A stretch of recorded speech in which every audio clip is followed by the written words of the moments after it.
nous avons organisé cette protestation devant l'ambassade du Sénégal au Mali.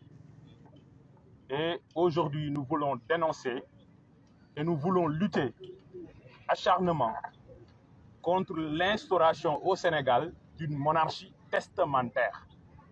Le Sénégal est une république populaire où c'est le peuple sénégalais souverain qui doit désigner qui placer à la tête de son État. Le Sénégal n'est pas une monarchie testamentaire où c'est un défunt président testateur qui doit désigner son légataire, son successeur. Ils sont en train de confisquer la volonté populaire. Une élection, c'est une affaire du peuple. Et le peuple sénégalais doit avoir la liberté de désigner parmi les prétendants qui placer à la tête de l'État du Sénégal. Aujourd'hui, nous voulons protester contre ce que nous avons communément appelé le système.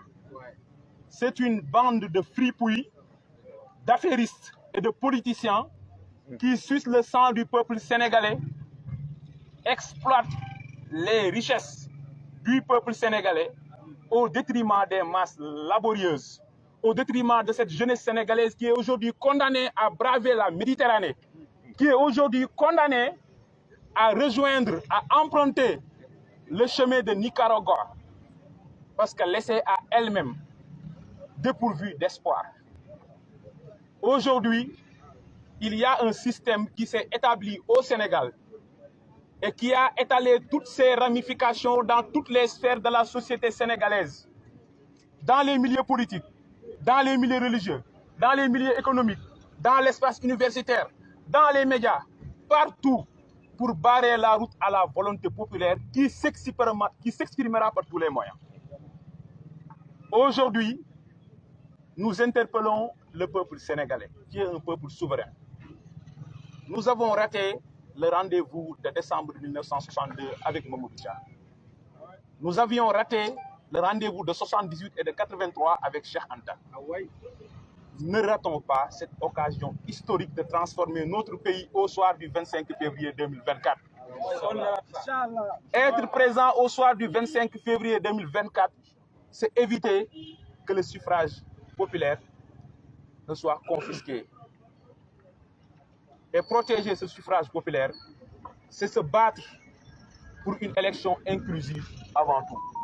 Et une élection inclusive, c'est la participation inconditionnelle du leader le plus populaire, de l'opposant acharné et radical, le président Ousmane.